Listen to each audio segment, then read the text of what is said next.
नमस्कार। अब समय सुदर्शन न्यूज के दिन विशेष का।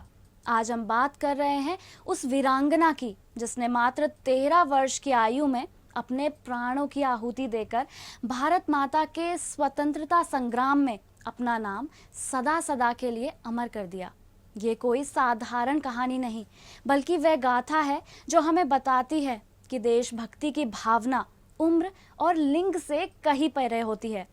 1857 का प्रथम स्वतंत्रता संग्राम जब शुरू हुआ, भारतीय सेनानियों ने कई मोर्चों पर अंग्रेजों को पीछे धकेला। इस संघर्ष का नेतृत्व कर रहे थे नाना साहेब पेशवा।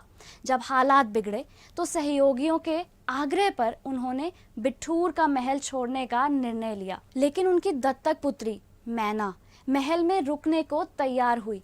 मैना केवल 13 वर्ष की थी, लेकिन साहस और शौर्य में किसी सैनिक से कम नहीं। वे अस्त्र शस्त्र चलाना जानती थी और उसने अपने शरीर व नारी धर्म की रक्षा का दृढ़ संकल्प भी कर लिया था। नाना साहब महल छोड़कर चले गए, लेकिन कुछ ही दिनों में अंग्रेज सेनापति ने महल को घेर लिया और तोपों से हमला शुरू कर दिया। महल ध्वस्त हो गया, लेकिन मैना गुप्त रास्तों और तहखानों के सहारे कुछ दिन बची रही। रात के अंधेरे में वे अपने ठिकाने से बाहर निकलती और अगले कदम पर विचार करती, लेकिन किस्मत ने साथ नहीं दिया। कुछ सैनिकों ने उसे पकड़ लिया और जनरल आउटरम के सामने पेश कर दिया।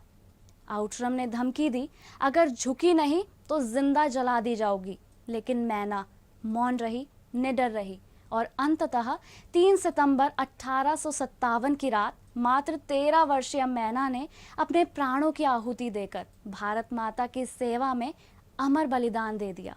उसके साहस और बलिदान ने अंग्रेजों के दिल में डर भर दिया और आने वाली पीढ़ियों के लिए मैना शौर्य और त्याग का प्रतीक बन गई।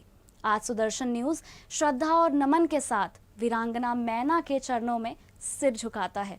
हम प्रण करते हैं कि उनके बलिदान को हमेशा जीवित रखेंगे और उनकी गौरव गाथा को समय समय पर दुनिया के सामने लाते रहेंगे। जय हिंद।